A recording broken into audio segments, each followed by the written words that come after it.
I am here at the Greek Theater in beautiful Los Angeles. We are backstage. If you hear some drums, that's sound check, so you should think that's cool. I'm with one of my favorite artists, Jason Isbell. Jason, thank you for visiting us here in flyover country. I'm happy to be here. LA. So I want to start with a song you wrote called Elephant, because it's this like beautiful, heartbreaking song that, if you haven't actually heard it before, you might want to pause, play the song. Yeah, we'll listen to the song and return to the podcast after you've dried up your face. So it's about, a couple. It's like watching someone you love die of cancer. Right. And so I'll never forget walking home from my office down Melrose Avenue in LA, listening to the song and just weeping like everybody else walking down Melrose was doing that Yeah, night. There's a lot of reason to cry when you're walking down Melrose.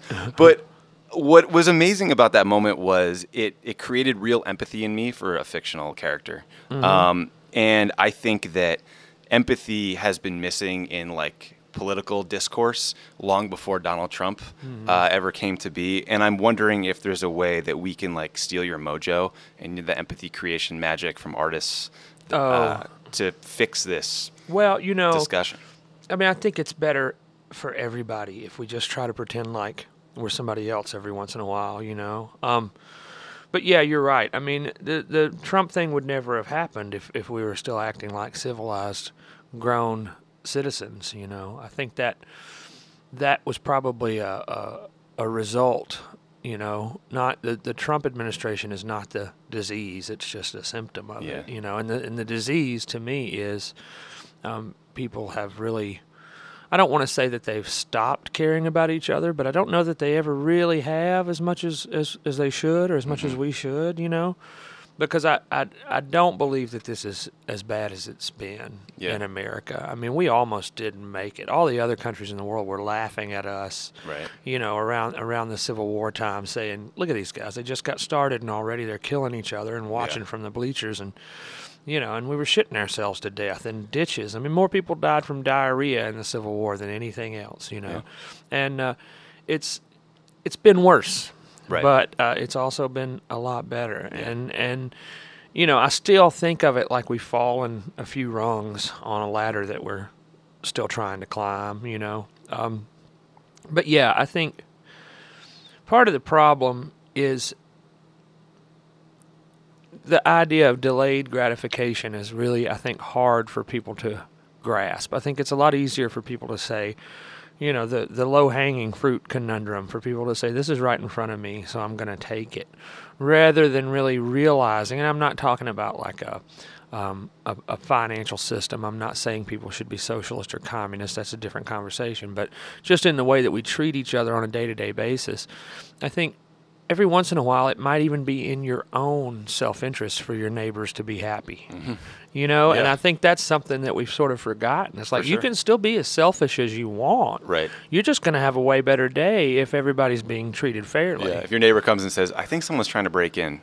Yeah. That'd be a good thing. That'd be good. And, if everybody was getting treated fairly, we wouldn't need to break into so many houses. Your house might not get broken in the first place, Those are words to live by. And I'm not saying that, you should be, because I love old guitars and sneakers way too much to be a communist. But I do feel like there's a level of fairness there where, there's a certain amount of success you can have, and then you really need to start thinking about, okay, is this more than I need, and not just financially, but I'm talking about, in every possible way. Do I have more power in general than I need? And if you do, I think it's probably time to start sharing that. So I come out of the gate hot with an empathy question, and I'm going to reveal myself to be a hypocrite, which is to say, like, politics basically, it mostly enrages me these days. Yeah. And that's, like, I have an off valve, right, where I get to talk about it for a living, so that makes it easier. But, like, in person, I'm a pretty measured person. I, like, don't usually tell people what I do for a living if I think it's going to start a shitty political debate. Right. But on the internet, it's like, let's go, let's get angry, let's get profane. And sometimes when I'm rage tweeting at something Trump said, the song you wrote called "Hope the High Road" comes into my head, and I feel very guilty. So I'm here to. That's what that song is for. So I'm here to ask you: is it an aspirational song for you, or are you able to like live by that and not get pulled into the muck? Oh no, I still get pulled into it all the time, you know. And I think even having dignity and self-respect in discourse is a privilege. You know, because your dignity and your self-respect is going to go away as soon as you don't have any water or as soon as you don't have any food. Right. You know, so the opportunity to say, you know, let's take the high road is, yeah, that's a great privilege to have, and the opportunity to turn it off and go about your daily life and not have to bring it up. I don't have to bring up politics to people on the street because I've got on shoes. You know, if I was walking barefooted, I would be talking about the politics of getting me some goddamn shoes, you know. So it's yeah, and I think realizing that privilege, you know, I don't think you have to be on all the time, because within that privilege there is a point of diminishing returns, you know, and you kind of have to at a certain point you have to be a hypocrite to really get anything done. You know, or I do from my position, because if I'm not a hypocrite, then I'm walking around screaming all the time. Right. You know, and if I'm walking around screaming all the time, nobody's listening to me anymore. True. And, you know, they're locking me up somewhere. So you sort of have to use that privilege to keep yourself sane enough and functional enough to create rational arguments that might get across to people who otherwise wouldn't listen. But, you know, as an overall theme, you know, that song is it's sort of the impossible dream there. You know, it's like let's do our best to try to stay civilized in this. And you know, it's not going to always be possible. Sometimes you're just going to get, you know, so angry. So it happens to me all the time. But I have some friends who, you know, that the only thing they post on their Twitter account is rage toward the administration, and I guarantee you I'm just as angry as they are.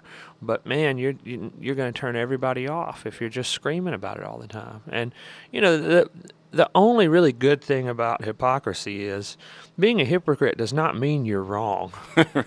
That does not make your point wrong. Right. You know, you can be right about everything and live by none of it, and be a hypocrite and a genius. You know, it's true. Speaking of some non-geniuses, the NRSC, the National Republican Senatorial Committee, came out and criticized you the other day.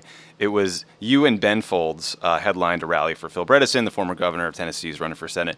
We should pause for a second on who Ben Folds is. If you haven't heard of the Ben Folds Five, check him out. He wrote a song called "Brick" that was a big hit. Tore up everybody in high school for a while. Yeah, until everybody realized what it was about. You know, everybody's like super sad, and then all of a sudden they realize it's a song about abortion, and they're like, "Oh my God, oh my God, this is my favorite song." But Ben Folds is like this virtuoso piano player on the board of like the symphony orchestra, right? Like a very thoughtful, super serious talented, guy. super grown up dude. Yeah, with a really sick, weird sense of humor that I just love. I've always been a fan of his work. I think the song "Satan Is My Master," where he says he buys my Metallica records for me, I think that's genius. That's old. That's old Ben Folds. All right, deep cuts. That's pre-TV talent show judging Ben Folds. Okay, that's back in the day, yeah. So there's a lot of layers of Ben Folds. Yes. The NRSC decided to attack you and Ben Folds by saying Phil Bredesen was partnering with the unhinged left by doing an event with you as a concert. My read on that as like a recovering political professional was just to laugh at how stupid it is I think to that attack was everybody's, yeah. like a popular local artist and Ben Folds, who we've discussed now. Yeah. But what did you make of this? Oh nonsense? No, they totally missed. It was laughable. I was proud of it, you know, because being insulted doesn't bother me. I know what I do in the world. I'm fine with myself, you know. But I thought it was a great moment for Phil's campaign, for one thing, because it just completely backfired, and it really showed you how out of touch the people who crafted that particular insult were. Because if there's anything that my career has been about over the past 6 or 7 years, it's been hingedness, you know, and how to get rehinged and stay that way. You've been pretty hinged lately. It was great. I went to my therapist and I was like, you know how you told me I'm supposed to take some more risks now, like kind of like I used to, but not, you know, like measured risk. Well, now I'm unhinged, and I think you'll feel like that's probably pretty good for me. And she said, "Oh, you're unhinged." She said, "They're not going to shoot you, are they?" And I was like, No, I'm not that popular, you know, at this point, but yeah, I'm unhinged. It's good. It's good for me to feel dangerous. Yeah, you're dangerous. I mean, my wife looked at me differently after that. She's like, "Ooh, you're unhinged. All that's right. good. You're gonna That's get a good. motorcycle?" Yeah. I mean, but it's like part of this trend where athletes, celebrities, artists are criticized for having an opinion or talking about social issues or politics, right? Like Laura Ingraham famously told LeBron and Kevin Durant to shut up and dribble because everyone wants to hear what she has to say and not them. Yeah. How do you deal with that or view your responsibility as an artist to talk about things that are important in the world? Well, it's a non-issue. I mean, the real issue is, Kevin and LeBron disagree with Laura, and so Laura's doing everything she can do to get people to not pay attention to them. Right. Nobody cares where those voices are coming from. Right. Nobody gives a damn if it's me or Ted Nugent or LeBron James or, it's really, the issue is not that. It'd be nice if they really meant it, but we know it's a game. Yeah. It's a game. Listen, I played this benefit show in a crazy ski town a while back where I just went up and played like 45 minutes for all these people who donated a ton of money, to some organization they had. I'm not going to get too awfully specific about it, but it was a good thing. I had a good time. Nobody told me until after I'd played my set that Ted Cruz was in the audience. They're probably smart to do that, to not tell me that. But I didn't play White Man's World, so I was so mad that I didn't find out until the show was over and they'd packed everything up. I was like, can I just run up to him and play this song in his face right now? But, he's out there listening to the lyrics and, like, bopping along. They don't believe any of this shit. Yeah. They don't. The far right, they're just doing that because they think they're going to get more powerful that way. Nobody really believes that shit. Maybe Pence. Pence looks like enough of a Mennonite to maybe go along with that kind of stuff. Like, he looks like the kind of guy who wouldn't marry a woman who wore pants. He won't sit in a dinner with him. Yeah, exactly. He's probably afraid he's going to have to pick up the check. But he, most of the people who are, at least the pundits, most of the people who are running for office too, on the far right side of things, they know all that's ridiculous. They know that we're right. They just don't want anybody to listen to us because it threatens their power. Right. It's Trump's favorite pastime right now is telling NFL athletes, African American athletes, how to stand or sit during a national anthem, right? Yeah. And it's hardly the first time that patriotism has been, whether we've demanded a specific type of patriotism. I mean, the Dixie Chicks were essentially run out of country music when they criticized President Bush on the Iraq War. That's because they were women. Yes. Yeah. Yes. And 100%. And because we were in that insane period in 2003 where you couldn't say the Iraq War was a bad idea. Yeah, it was all because they were women. Yeah. If Tim McGraw had done it, nobody would have cared. Wouldn't care. No, it was because they were women. They were talking out of turn. Well, so okay, that's a very interesting point because I also I don't think that like most drunk guys at a bar singing along to "Born in the USA" have any clue what that song is about. No, they don't. And watch Eric Church's record sales; they're not going to drop. Yeah. After his interview in Rolling Stone, where he talked about how assault weapons are not the best idea for everybody, and the NRA, he talked like he didn't really particularly love the NRA. Nothing's going to happen to Eric Church. Guys like me can say whatever we want to say, but that thing happened because Natalie was a woman. And I thought forever, that it was different. I thought it happened because they were selling their records to people who weren't similar enough to them, and I thought that's what happened. I thought they got popular on country radio, middle America's buying these albums, and Natalie is not the kind of person who believes the same thing as the majority of her audience. So when she allows herself to be herself, then there's this huge blowback. But then one day we were playing that very same venue where that happened in London, and I was walking around the place on the sidewalk, and it just hit me. It's like, no, that has nothing to do with it. It just happened because she was a woman, and people didn't want to hear her opinion because she was a woman, and it gave them an opportunity to push another woman out of the entertainment business. Yes, I think that is right. But back to your question. Well, no, look, that's part of the question because you see this like patriotism music factory in country music sometimes. But then I listen to songs that you wrote, like TVA, which is about the Tennessee Valley Authority and like what it meant for a whole bunch of people, or Dress Blues, which honors the death of Marine Corporal Matthew Conley, but is overtly critical of the Iraq War.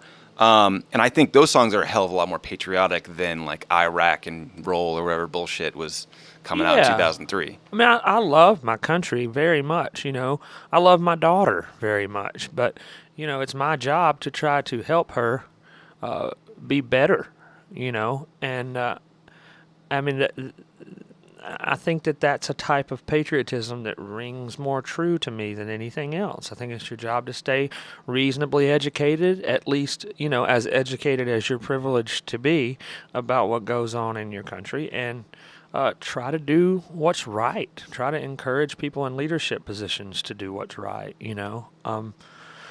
I don't see blanket acceptance as ever helping anybody, I mean, or blanket encouragement. Maybe blanket acceptance, but not blanket encouragement. You don't have to, in order to love an institution, you most certainly don't have to agree with every decision they make. Right. And I don't think you should. I love Gibson guitars, but they're bankrupt right now. Are they? Yeah, they're in a bad shape. I'm a Taylor guy.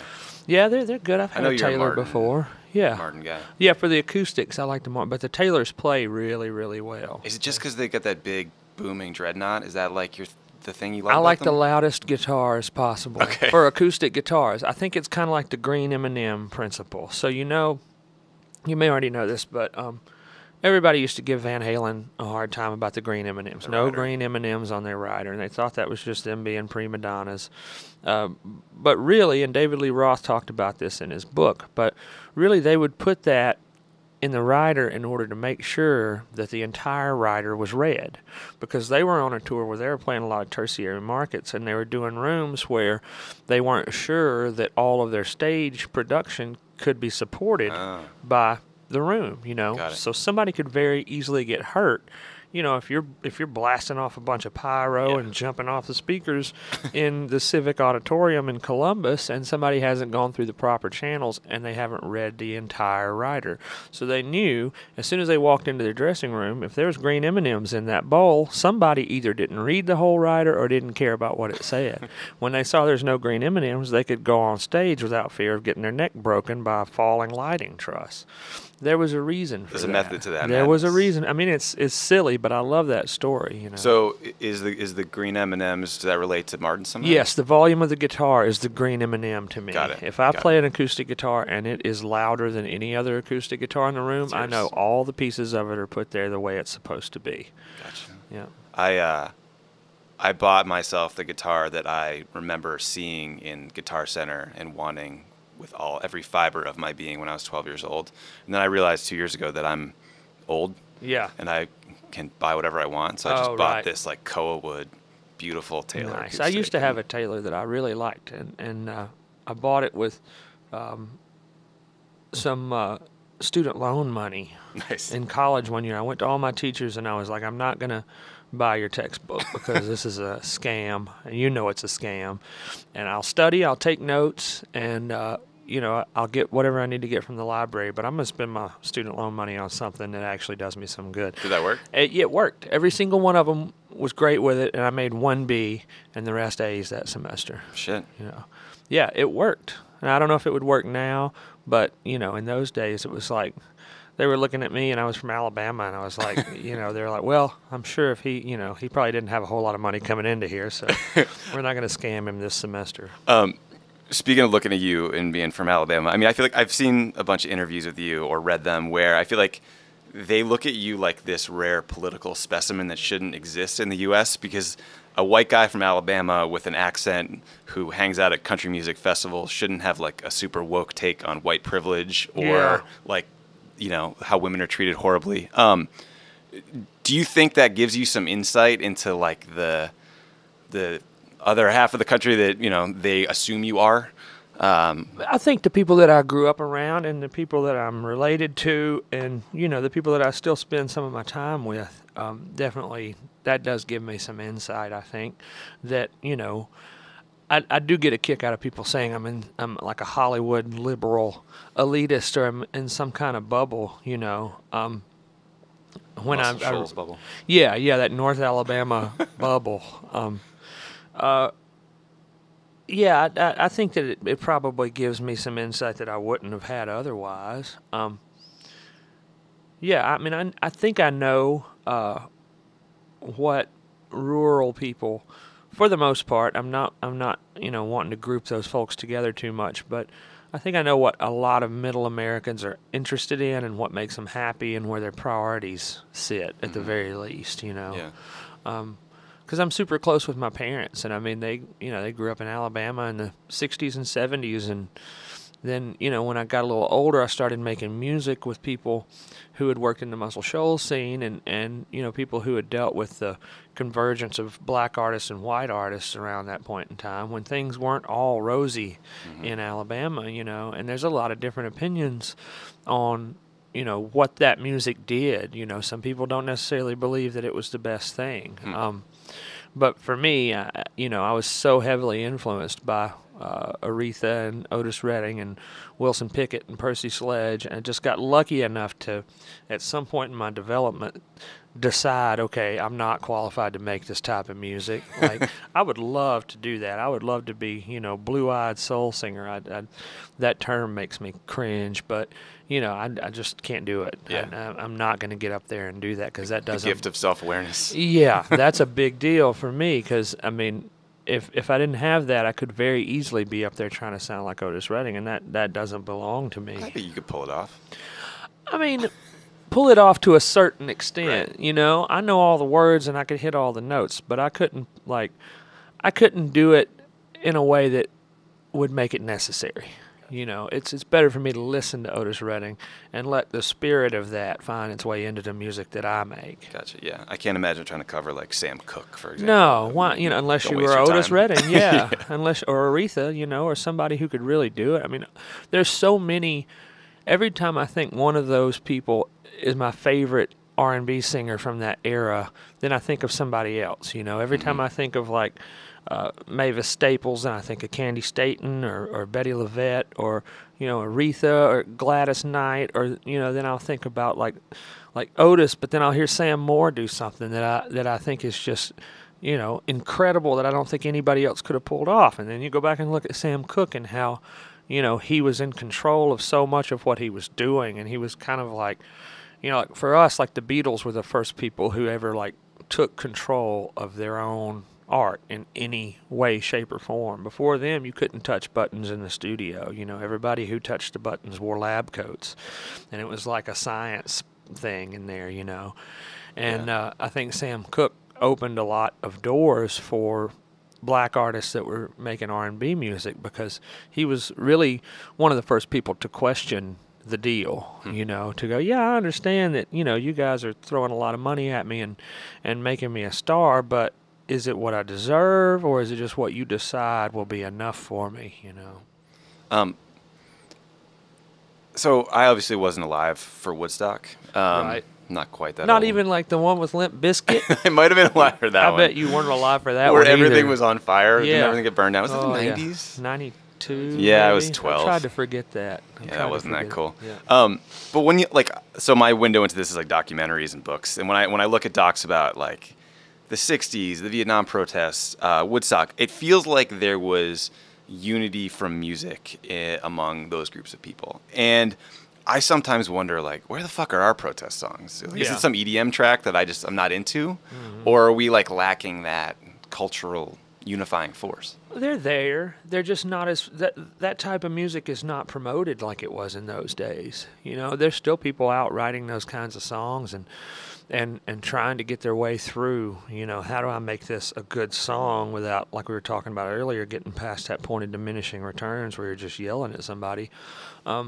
But that's not what's being consumed, so that's not getting to people's ears as quickly and as often as what was happening back then, I mean, you had folk rock musicians who were selling more records than anybody on earth in those days, and that's not happening now. Mm-hmm.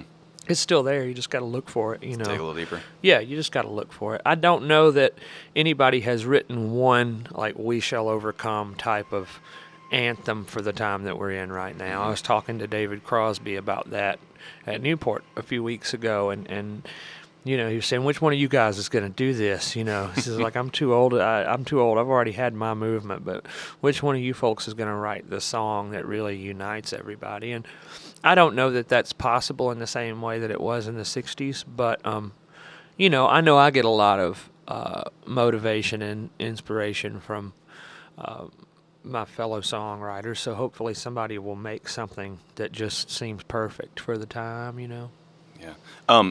So your wife, Amanda Shires, she's a brilliant singer, songwriter, fiddle player, band member. She has a great new album out called To the Sunset that everyone should check out. It's very good. Very good. Do you ever feel like you are cheating because you have her in the house to like kick ideas by and like get guidance from an expert that other people just would never have? Yeah, probably so. Yeah, because it's like novelists have that. They have editors that have almost as much to do with the book as the novelist does. You know, if somebody finds the right editor, that's everything. It really all other types of writing have it, other than songwriters and bad poets. But yeah, it's a great resource for me, and I think it is for her too, because we try to help each other with that. But, we're not just restricted to doing that for ourselves. Like, we're happy to help other people too, If you're listening. Yeah, if you're listening. Send your bad songs. Please. No, don't send your bad songs. Send your great songs that are just not exactly all the way there yet. Yeah. I'll put it the way my wife puts it to me. She doesn't use a red pen. So that's how I know she still loves me, because, we have that's a major trigger for anybody who took English in college. Yes, it is. But yeah, it really, really helps, because I know what her motivations are, and I know that she's just trying to help me get to the best song possible. So yeah, it's a pretty valuable resource. Do you guys like have guitars and fiddles in every room, or is that like workspace that happens? Oh no, it's they're in certain spaces. Like, I'm not gonna have a house that's got like a bunch of rock posters and guitars everywhere and stuff. That's cool though. It's cheesy. That's cheesy.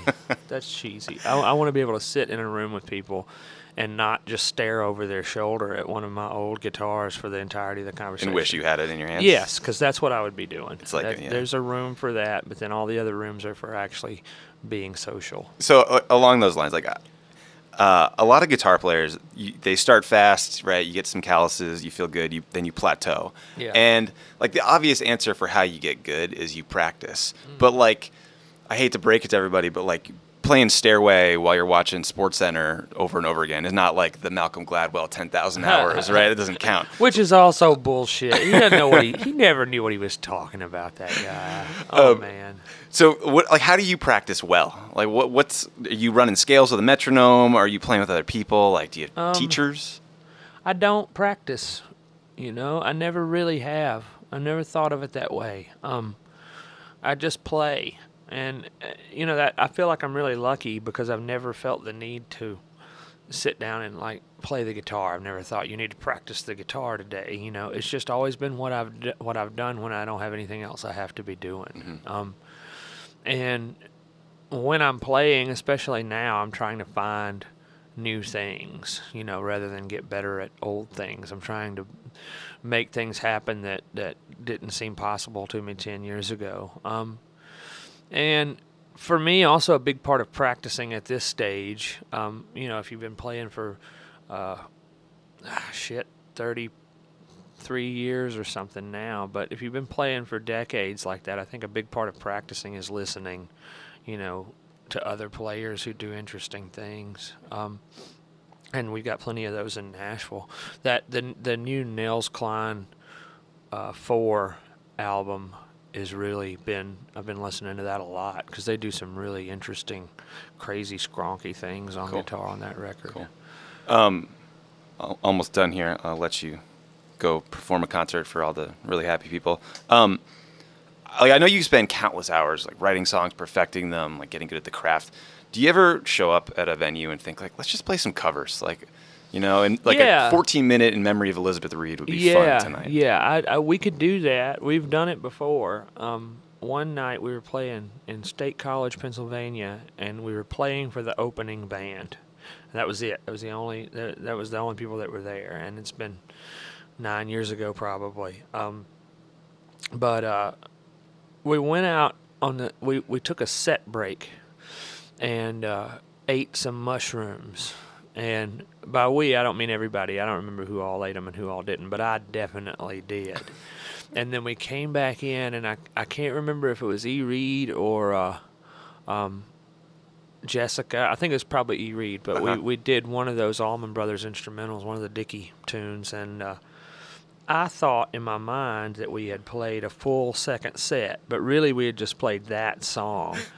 And we played it for so long that at the end I was just like, thank you, good night, to the three people in the audience who had just played before us.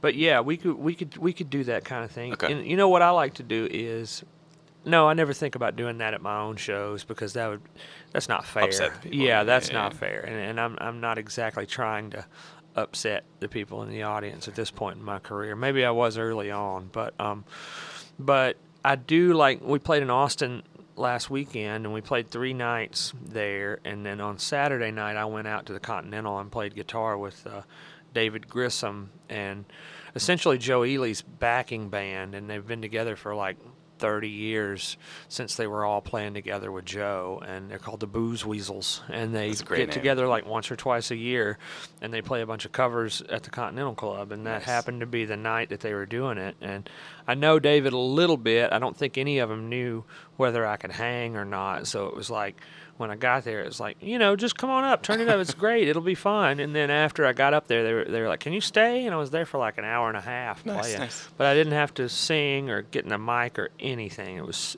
so much fun. Just lead guitar? Just loud lead guitar. Right. Yeah. That sounds fun as hell. That's really therapeutic for me when I get to do it. And I like when I play with Amanda, my wife, I get to do that, just play guitar and sing harmony vocals. And that. You don't want to sing? I like singing, but not as much as I like playing guitar and singing harmony vocals, because that's what I did first. Right. And I feel like singing is kind of work for me because it's very, very focused. And, it's really like the whole set I'm concentrating really, really hard. Mm-hmm. It's kind of like balancing, an egg on a spoon for 2 hours every night. But I enjoy that. I like the challenge of it. And, I love playing shows. But every once in a while, if I just really want to do something just for selfish enjoyment purposes, I'll just play guitar with somebody. Loud-ass guitar. Yeah, just really loud. Way louder than it should be. Last question for you. You guys are about to release a new live album on October 19th, I believe. That was recorded over 6 nights at the Ryman Theater in Nashville. Ryman Auditorium? Auditorium. Sorry, yeah, jeez. Okay. We actually got to do a live podcast there, and nice. I felt like shouldn't have been. It felt like church first of all, and then I was walking around just like chatting with security guards. And I was like, these guys get to hear like cool artists, and they hear some political bullshit for 2 hours. They were probably happy to hear something different, I hope so. That's one thing about the Ryman, though, that I like, is the fact that they're not stagnant. And they have a lot of different kinds of music in there, a lot of different kinds of entertainment. They keep putting money back into the place and improving on it. And, a lot of those old historic venues, once they get the marker, it's like, all right, now we don't need to do anything else. And you come in and they're like, Kurt Cobain played here. And you're like, well, did he have a place to piss too? Or, was there a bathroom here then? Because that would help us out. We did a show in North Carolina, and they showed us the wall to sign. It was like Carrot Top. Oh, nice. Like, yeah. Good company. Yeah, he's still working. Yeah, he's Every in time I Vegas. see him, he looks scarier and scarier, though, because he's like very muscular now. Yeah, like andro or some kind of steroids. Crazy thing. And I don't know if it's steroids or, if he's just got some crazy carrot juice blood or something. But anyway, that's neither here nor there. I love the Ryman, and I have a piece of the floor. As far as I know, the original floor. And as far as I know, I'm the only non-member of the Grand Ole Opry that has a piece of the original floor there. And it's kind of it's a ceremonial thing that they do.